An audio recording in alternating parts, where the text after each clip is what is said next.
On a fait du gentil basket, avec des joueurs qui ont été pas dans l'agressivité, qui ont subi.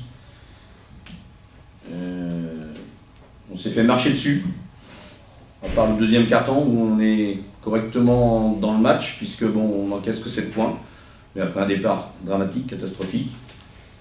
On n'a jamais pu imposer notre basket. On a trop de joueurs qui ont joué à 50% de leurs possibilités. Pour gagner des matchs comme ça, il faut être bien plus performant. Et quand on ne défend pas, et qu'on est dominé au rebond comme on a été dominé ce soir, on ne peut pas éviter ce genre de défaite. Alors ce qui est dramatique, c'est qu'on perd à domicile, 2 points, 4 points, et que ça, c'est les matchs qui vont coûter cher, très cher. À Cholet, on n'y est pas pour prendre son chèque tous les mois et puis jouer au basket, on est pour gagner des matchs. On est là pour gagner des matchs. Et il va falloir qu'il y ait des joueurs qui s'y mettent quand même un petit peu plus et qui prennent plus leurs responsabilités, parce que franchement, ce soir, subir comme ça pendant 40 minutes, avec quelques réactions, parce qu'on revient à un point, etc., mais ça suffit pas. Ce soir, ce qui est dommage, c'est qu'on a une évaluation qui est meilleure que celle de Chalon, et on perd. Notre problème, c'est qu'on n'a pas de rythme, on travaille sans rythme. On n'a pas de rythme pour attaquer la zone, on n'a pas d'alternance entre le jeu intérieur et le jeu extérieur. Tous les tirs sont difficiles, il n'y a jamais de décalage, et à partir de là, on ne prépare rien. Alors c'est vrai que dans la semaine, quand on a un joueur qui arrive comme ça, c'est pas évident, parce qu'on perd du temps pour l'intégrer, on perd du temps pour les mouvements, on perd du temps pour tout ça. Même si Kim a voulu montrer qu'il avait du talent, et on l'a vu, mais ça ne suffit pas.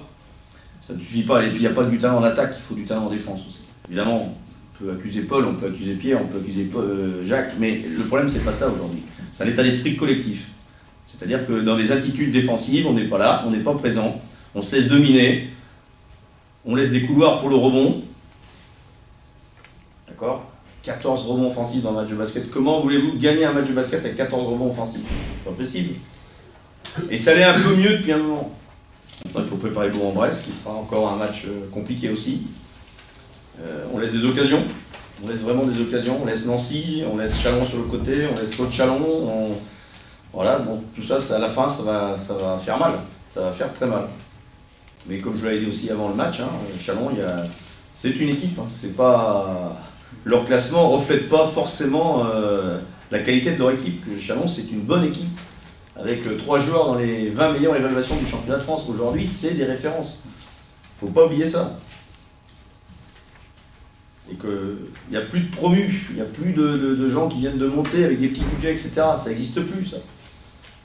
Aujourd'hui, en France, en Pro A, tout le monde est capable de faire quelque chose. Tout le monde. Et ce soir, le travail n'a pas été fait. Voilà. On a fait un basket gentil avec des joueurs gentils. Point. Donc si on est dans la gentillesse, il faut jouer dans un paquet de coton, mais il ne faut pas jouer à Cholet Basket. Voilà. À un moment donné, l'agressivité, la dureté, l'intensité, ça fait partie du jeu et aujourd'hui du sport de haut niveau. On n'est pas là-dedans. Il y en a qui n'ont pas compris encore qu'il fallait être là-dedans. Alors est-ce que le fait d'avoir gagné au Havre, ça nous a donné les ailes, et puis en disant, bon, de toute façon, maintenant on a 2 matchs à domicile, etc. Mais à domicile, c'est bien plus compliqué qu'on croit, parce qu'il y a une pression qui s'installe maintenant, et c'est pas évident. Et on a un calendrier quand même qui sera très difficile jusqu'à la fin.